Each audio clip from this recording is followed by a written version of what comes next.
La fête de Rosh Hashanah que nous accueillerons ce Shabbat est caractérisée par une ambivalence. D'un côté, c'est un grand jour de fête, il nous est recommandé de bien nous habiller, de manger des repas de fête et de festoyer. On n'a pas le droit de jeûner. D'un autre côté, nous sommes traversés par un sentiment de peur et d'angoisse. Peur parce que nous allons être confrontés individuellement à Akadosh Baruch Hu, dans un face-à-face bouleversant. Et imaginons que nous soyons tout seuls à être reçus par un roi de chair et de sang, quel serait notre sentiment? Et l'angoisse par rapport au jugement qui peut garantir que nous bénéficierons d'un jugement favorable. Alors pourquoi la joie? Pourquoi cette joie dans notre côté? On peut l'exprimer par ce que le Midrash nous enseigne à propos du verset que nous lirons d'ailleurs à Rosh Hashanah, extrait du chapitre 47 des psaumes. Allah Elohim bitroa, Hashem bekol shofar. Dieu Elohim s'élève par la teroua, Hashem l'Éternel au son du chauffard. Le Midrash s'étonne de cette opposition. On sait que Elohim désigne Midat Hadin, c'est-à-dire la rigueur divine, la rigueur de la justice divine, et au contraire, les tétragrammes, Yudke Vavke, qu'on traduit par l'Éternel, désigne Dieu miséricordieux. Et le Midrash nous explique que lorsque, à Rosh Hashanah, Dieu s'élève pour s'installer sur son trône de justice, il le fait avec une justice rigoureuse Midat Hadin. Et c'est pourquoi il est dit Allah Elohim, Dieu montre Elohim, Dieu de justice. Et lorsque les Béné Israël s'emparent du chauffard et se mettent à sonner du chauffard, à ce moment-là, Hachem, quand l'Éternel miséricordieux, quand il entend le son du chauffard, il quitte le trône de la rigueur de la justice rigoureuse, et il va s'installer sur le trône de la miséricorde. Il s'emplit de miséricorde et de compassion vis-à-vis de son peuple, et il a pitié d'eux, et il les gratifie d'un jugement favorable. Et c'est donc la Torah, Dieu nous a donné à travers la mitzvah du shofar un atout extraordinaire pour bénéficier d'un jugement favorable, et c'est cela qui est sans doute à la base de notre joie. Donc c'est alternance de crainte, de peur et en même temps de joie, à l'image de ces sons du shofar d'ailleurs, qui alternent la joie et qui alternent la tristesse. La vie d'ailleurs est un mélange en permanence de bons moments et de moments plus préoccupants. La question est de savoir, mais comment fonctionne le shofar? Comment cette mitzvah nous permet-elle d'assurer un jugement favorable?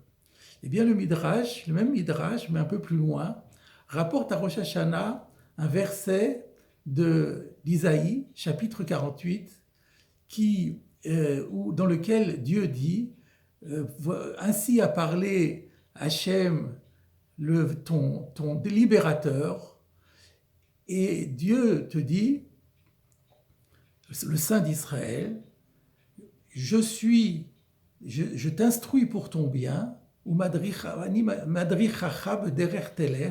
je te guide sur le chemin que tu dois prendre. À Rosh Hashanah, Dieu nous dit cela. Qu'est-ce que ça veut dire? C'est quoi le guide? C'est quoi le chemin qu'on doit prendre? C'est quoi le conseil? Eh bien, le Midrash nous donne une parabole. C'est comme un prince qui doit se faire juger par son père, le roi.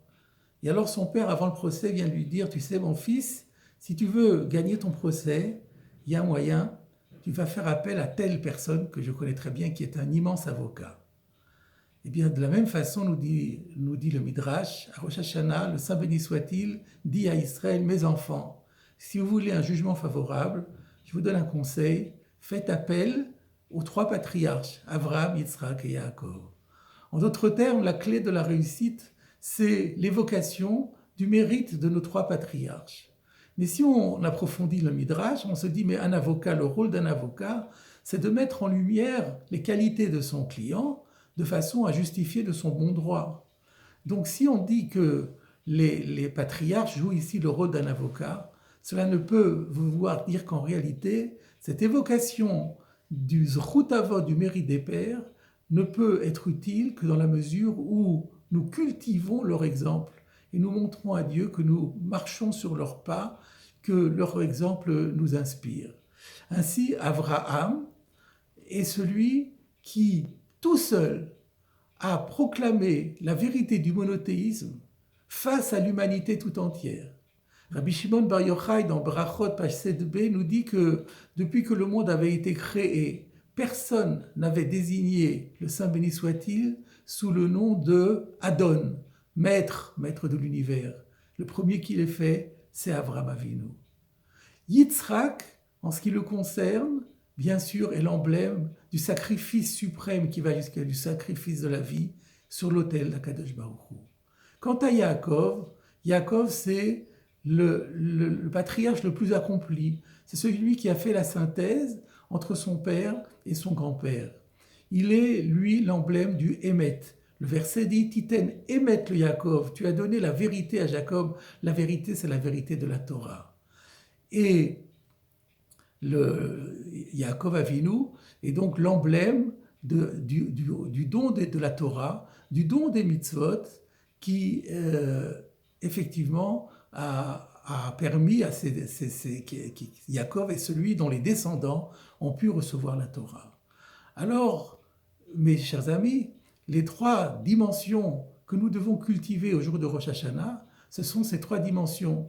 Il s'avère que ces trois dimensions, nous les retrouvons dans le Moussaf de Rosh Hashanah, où on sait qu'on a rajouté aux 7 bénédictions habituelles encore 2 bénédictions pour qu'au milieu de l'Amida, dans le centre de l'Amida, il y ait un triptyque, ce triptyque qui correspond justement à nos trois patriarches. La première bracha s'appelle Malchiot, la royauté, la proclamation de la royauté divine. La deuxième fait donc allusion au travail d'Avraham Avinu. La deuxième, qui s'appelle Zichronot, évoque avant tout le sacrifice d'Isaac. Et les shofarot, le shofar, le shofar fait référence au son du shofar qui a accompagné le don de la Torah. Et ainsi nous retrouvons dans le Moussaf les trois dimensions dont nous avons parlé et les trois patriarches. Et d'ailleurs, le shofar ne symbolise pas que le don de la Torah, parce que finalement, le son du shofar, c'est aussi une allusion à la fanfare qui accompagne l'avènement d'un roi, l'accession d'un roi sur son nouveau trône, exactement à l'image de la proclamation et de l'accueil chaleureux et joyeux que nous faisons à Dieu en tant que notre roi. Et également, le shofar est une corne de bélier qui fait allusion à l'animal que Avraham Avinu avait finalement offert à Dieu en substitution à la place de son fils Yitzhak. Voilà, mes chers amis, puissions-nous, pendant cette belle fête de Rosh Hashanah, cultiver ces trois dimensions, cette dimension d'acclamer chaleureusement notre roi, notre Dieu, être prêt, prendre comme modèle Yitzhak dans toute notre vie, être prêt toujours à nous dévouer le plus possible pour la cause divine. Et enfin, essayons d'imiter notre patriarche Yaakov et d'accéder à la Kedusha, à la proximité maximale à Dieu, par l'accomplissement toujours plus strict et toujours plus enthousiaste et toujours plus joyeux de ces mitzvot. Puisse Akadosh Baruch Hu nous permettre de marcher sur la trace de nos patriarches et ainsi nous permettre d'évoquer la mémoire de nos patriarches et le mérite de nos patriarches, de façon à ce que Dieu nous gratifie d'une année merveilleuse, tout en rappelant que lorsque nous demandons à Dieu une année merveilleuse, ce n'est pas pour nous, mais c'est pour lui. Le mancha Elokim Chaim, c'est pour toi, pour mieux te servir. Qu'Hachem nous écoute et nous gratifie à tous et à tout le peuple d'Israël d'une année de santé, d'une année de réussite, d'une année de bonheur et de paix pour le monde entier. Amen.